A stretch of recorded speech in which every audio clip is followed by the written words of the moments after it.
Thank you, Ariel. So as a continuation from what Ariel has just said, a little bit of recap from yesterday. Before that, what can you make out of this? I know some of you have seen this before.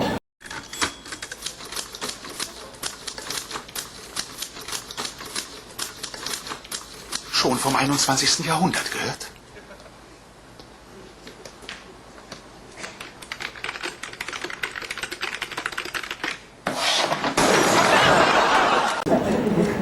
That's another loop. Can anybody relate to this?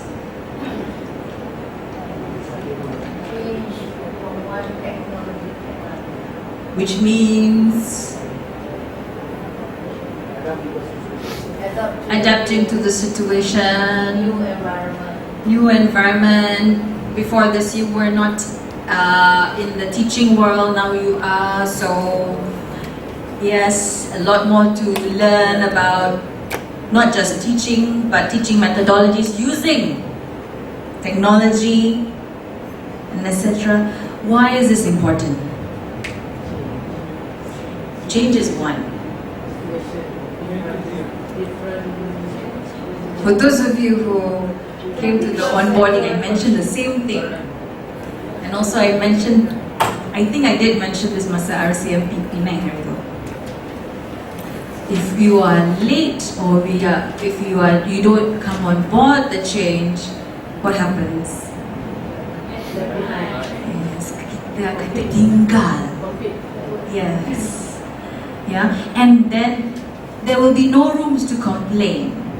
Don't complain if you're the one who doesn't want to follow the change.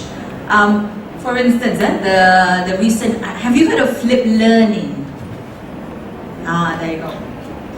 Flip learning, and give you an example, is just whatever that we were used to during our undergraduate years was the lecture giving everything, right?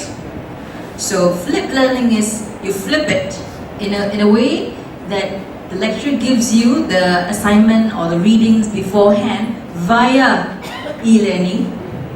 The outline has been given already. Students will view their e-learning course in the first week, first semester or second semester, and they know already what to do. They are expected to read certain chapters, and by the first lesson, they have read, they are prepared. So the class is just room for discussion only for whatever that they have not understood from the reading. So you don't waste time lecturing one way, communication. You make it useful for everybody to discuss it. So it's like knocking how many birds with one stone. That's flip learning. That's something that Unica is going throughout campuses, CITC especially, to give out that new kind of learning. And that is what I did for the students. Yeah, and the students seem to like it because they like to discuss. They don't like to, and therefore no more sleepy heads. That's one methodology. Yeah, it's very important for us to come on board. All right. Otherwise, we'll be totally left behind. Now, remember that homework that I wanted you to do last night, Glenda and Susan. Yes. Now we've known already.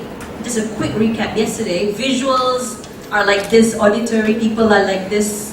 Kinesthetic people like this. But in the homework that I gave you yesterday is a study by Felder and Silverman on the types of learners that they found. So in your workbook, you can actually fill in how this Susan and Glenda is like. So the hint is on page 2 of the article, remember?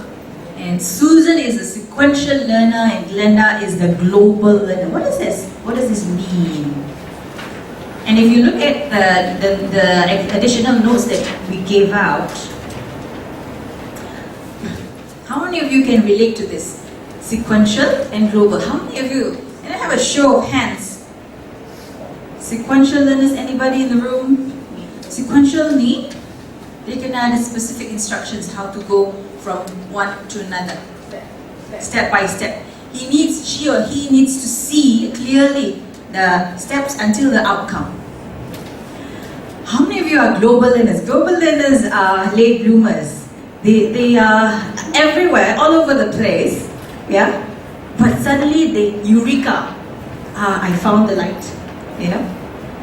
For this kind of learners, it's kind of slow for you to catch up. But you got to understand that, and we found this in my experience. I'm sure in your experience as well. You found this among your students. They just don't get it, but inside there they are battling. They have a personal battle inside. But at the end of the day, jadi juga orang, right? They become somebody, yeah, because they don't want to be rushed. But what is our role in guiding these global learners? We've just guide. Yes, you've got to guide them. Okay, don't be so kelam kabut. Okay, this is what you do. You make them a little bit sequential. Whereas sequential, they can become impatient. Yeah, when they don't see the proper need. One of the methodologies of learning is exploratory, experiential. We need to put them in a way that they experience it left and right. Sometimes life is not very specific, right? Things come into play. So these kind of learners, we need to tell them that things may not be that sequential or that orderly. That's life. So Glenda, yeah. Susan is the sequential learner, Glenda is the global learner. So when you've filled up the workbook, you can actually see that. And in the article, you will see that what global learners are and what sequential learners are. So, and the article is helpful in terms of giving you the guidance of how to deal with this kind of learners. All right. The notes that were given have also looked at a lot of other types of learners, active learners, reflective learners. A lot of the things that we've done in this lesson, in this session, in this course, has to do with that. We do a lot of reflection, right? Yeah. So one of the tips for our students is get them to reflect a lot. Nurses, medical world. I know a lot of your literature has to do with critical thinking for nurses. They have to think on their feet to decide what to do, right? And it can be mind-boggling sometimes, yeah? But you must serve the patient, so it's something like that. So there's a lot of reflection for your students, and hopefully you'll be able to include that. Asking them questions and asking them what they have understood, right? Sensing. Intuitive learners, visual, verbal, something that you can actually understand from the readings. It's interesting here though, intuitive learners. They tend to work faster and be more innovative than sensors. Sensors, they like to feel. Kinesthetic, remember? Ah. It's another word for kinesthetics. Intuitive is talking to himself, audio digital. That's right. So this is not the other term that they use. It's similar traits. Yeah, so that you don't confuse yourself. VAK learners and this one, so many other types of learners, but they're the same. It's just that terminologies given to them. So more factual definitions of all these kinds of learners in your notes. Alright? Are we okay with learning styles? Yeah? Alright. So we've got a little bit of activity here. I need all of you to get a paper out, an empty A4 paper. Alright?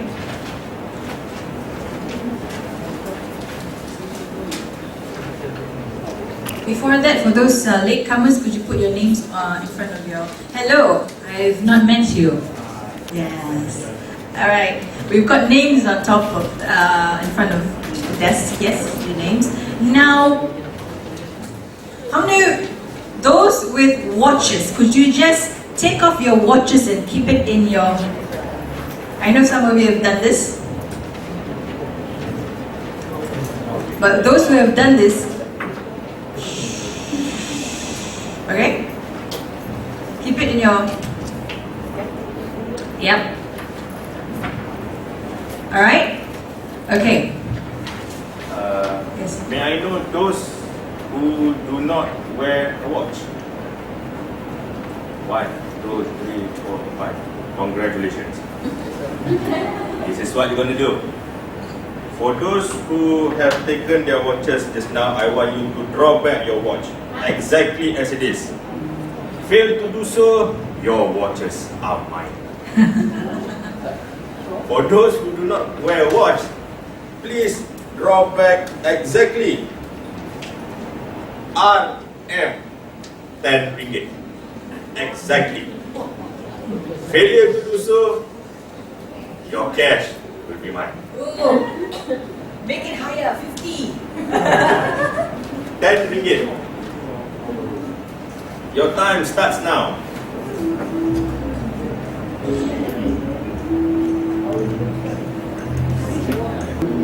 Alright, your time is up. Enough. Sudah, cukup, sudah. Obviously, you will get it wrong. Obviously. Now take back your watches. Is it as the same as it is? Yes, you are wrong. Obviously. Who have done this activity before? Why are you still getting it wrong?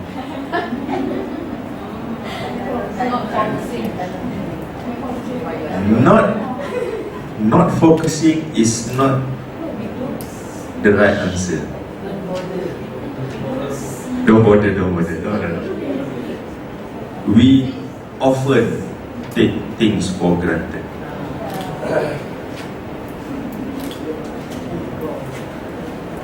When will be the right time for us to notice that a watch is very important? When it is missing. Where's my watch? Only then we know this is important. Please be aware. Be aware of yourself, be aware of the surroundings. And speaking of aware, do you know what it is? What is this?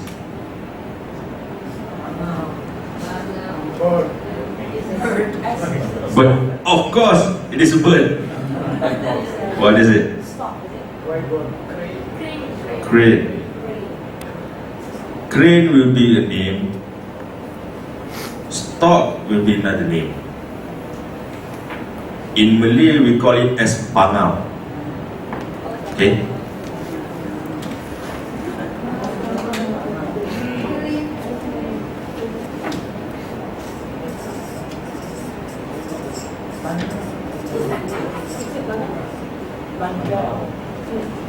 Now, we do have a song about Bangau. Anybody would like to sing it for us? Bangau, oh Bangau, Bangau urus, jangan urus, ikan tak mau ikan. Alright. Okay. Says here, why is the Bangau so thin? Because there is no fish. Why there is no fish? Waiting for fish. The grass is too tall, too long. Why is the grass is so tall? Lembu tak makan. Kau didn't eat it.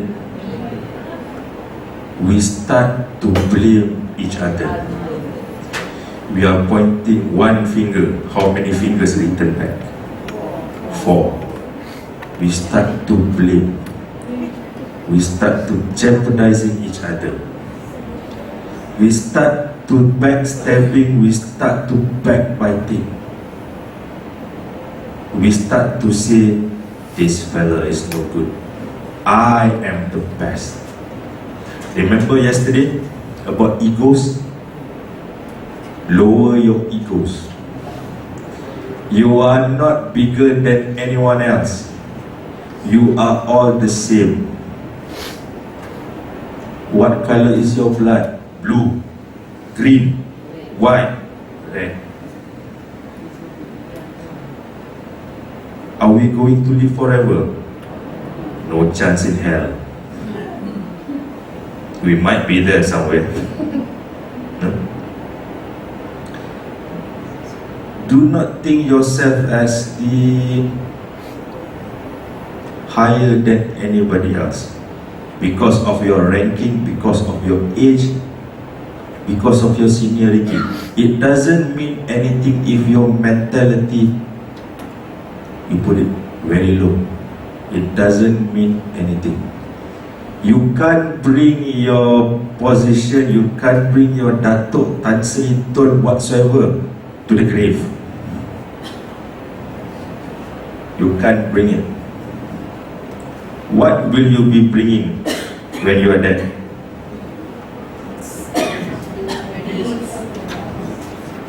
Your sins. Especially your sins. Alright? So, I want you to tell to yourself right now, stop bangawing. Not loud, not loud. It's not loud enough.